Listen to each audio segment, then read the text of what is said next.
spend hours, literal hours, sitting with their friends, dissecting why some girl didn't text back. They'll live at a crime scene. She used one emoji instead of three, what does that mean? She said, okay, with a period. Is she angry? Is she testing me? Meanwhile, the reality is this, she's probably just lying on her couch, half asleep, watching Netflix, eating chips, and forgot she even replied to you. While you're turning it into a psychological thriller in your head, she's not even thinking about you at all. That's the first truth you need to tattoo into your mind.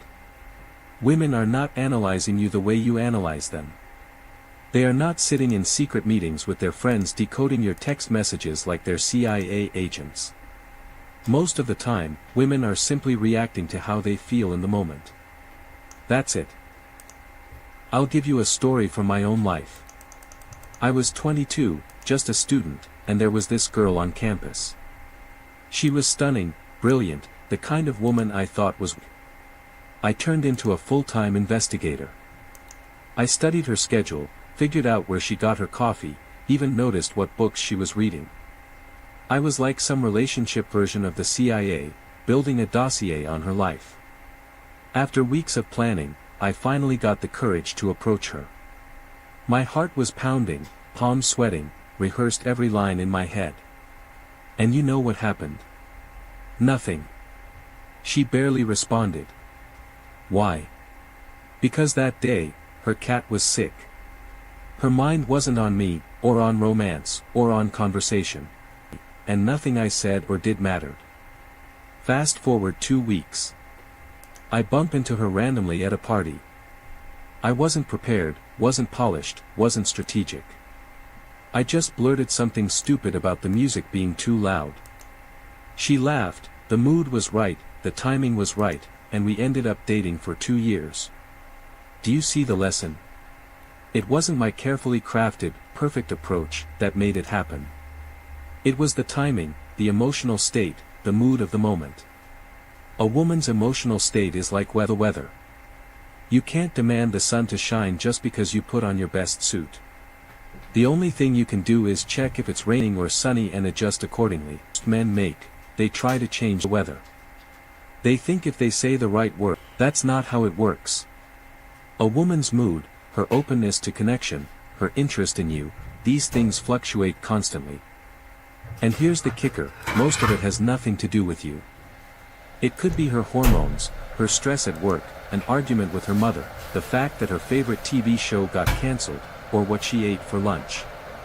You're just one variable in a storm of variables. And here's the paradox, women themselves don't fully understand their own psychology. Ask a woman why she chose her boyfriend, and she'll give you a neat little list. He's kind. He's funny. He has a good job.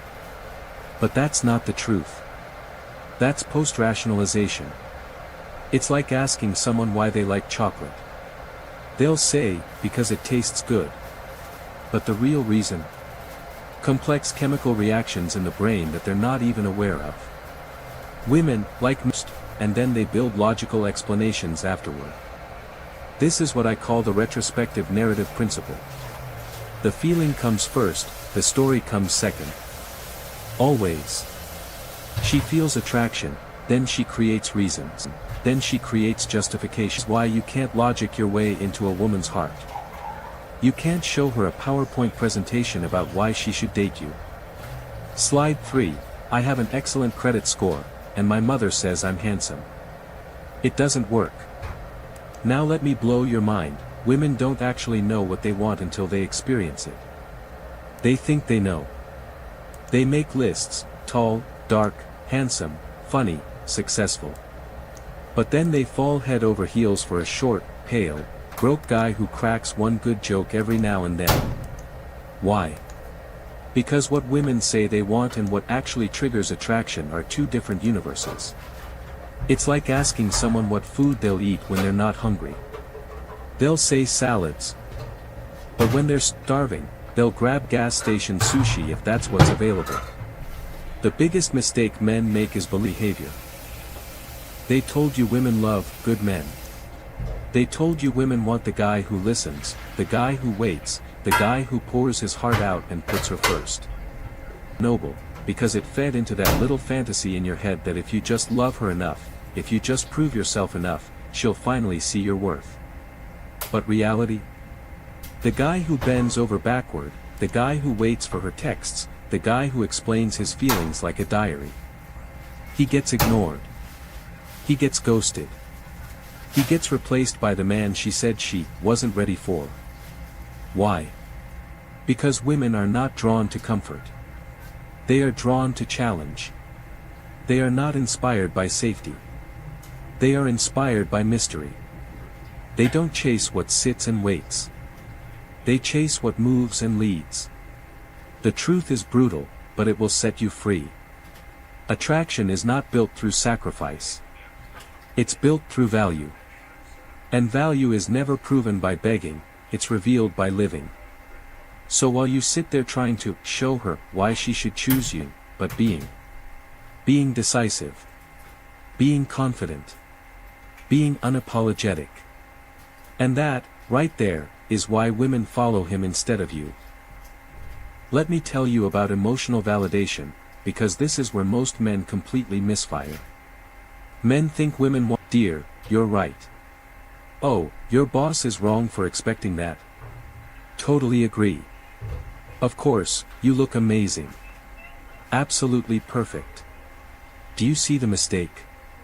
Constant agreement doesn't create love, desire, or attraction, it creates contempt. Women test men. Not consciously, not as some cruel game, but as a weight and backbone. When you bend to every whim, when you validate every thought without resistance, you are showing weakness. You are demonstrating that your emotional center is negotiable, pliable, breakable.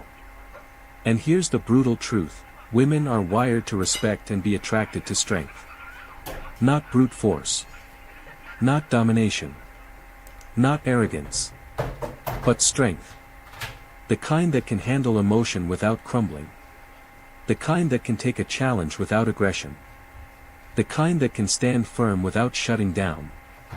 Now, let's talk about emotion itself. Women don't want a life of bland comfort. They want intensity. They want drama, excitement, unpredictability. Not chaos for the sake of chaos, but emotional richness. Think about it, the nice guy who does everything right, he's predictable. Safe. Boring, she hates him. She leaves because she feels nothing with him. Meanwhile, the bad boy, the man who's unpredictable, who challenges her, who has fire. He makes her feel alive. This is why women sometimes stay with men who are objectively bad for them. Not because they want pain. Not because they like, because those men create emotional peaks. You need to understand this clearly, comfort does not, challenge does. Mystery does. Emotional tension does. Let's break it down further with an example. I had a friend, successful lawyer, good-looking,